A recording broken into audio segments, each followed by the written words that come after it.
Please tell us about how you begin your studies and your love towards the music and the piano. I was born in a musical family. Both my parents used to play piano.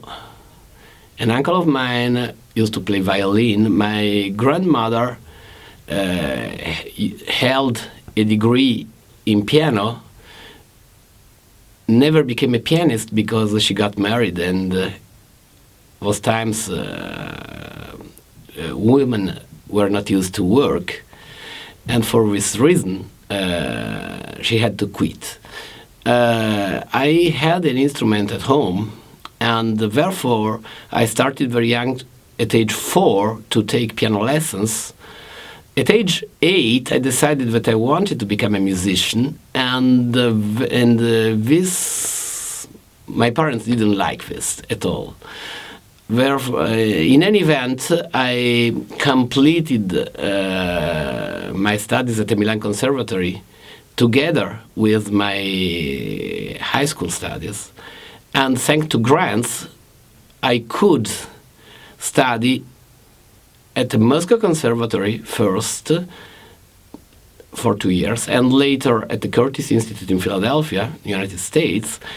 And I had the opportunity to meet people, first-class people, like Vladimir Natanson in Moscow, and Paul Baumgartner and Mieczysław Warszawski, people who were the best, the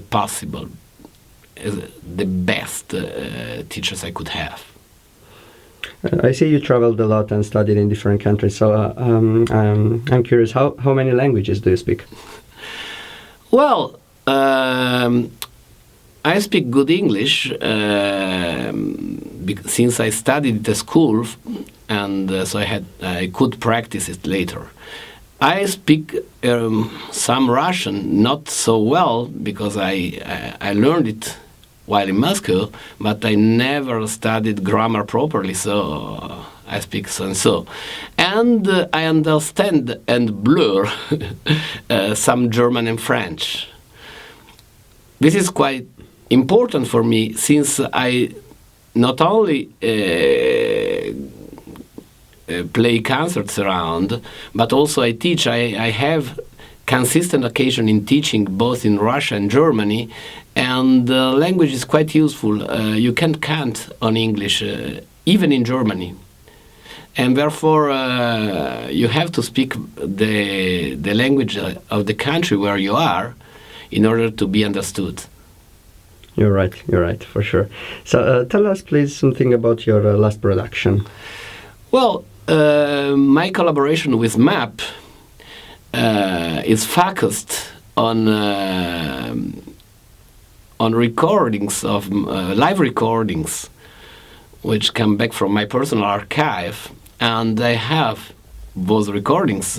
Some of them are 25 years old, and so we decided to use the best I have to have a landscape of my life, so to speak. And I find this more important than just studio recordings. Of course, some of them are not first quality, but nevertheless, I decided to use them on an artistic basis.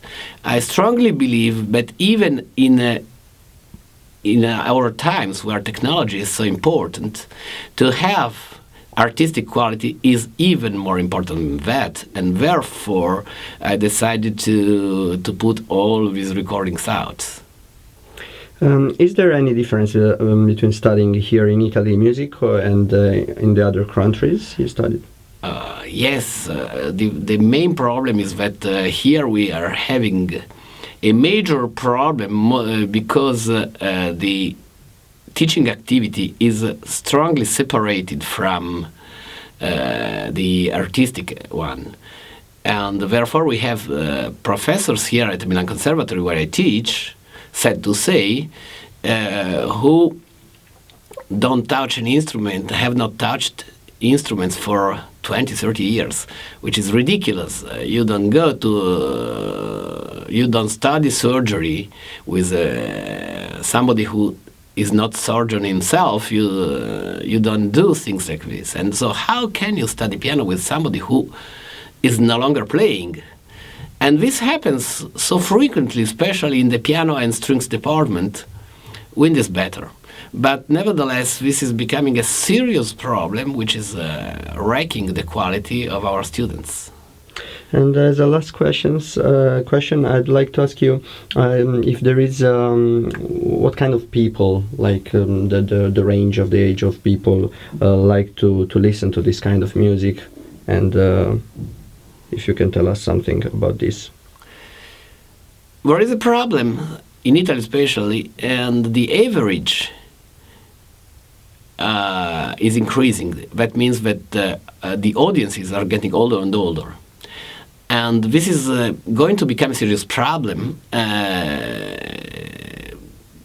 and therefore something should be done. But this is related also to the bad quality of the teaching we have in Italy.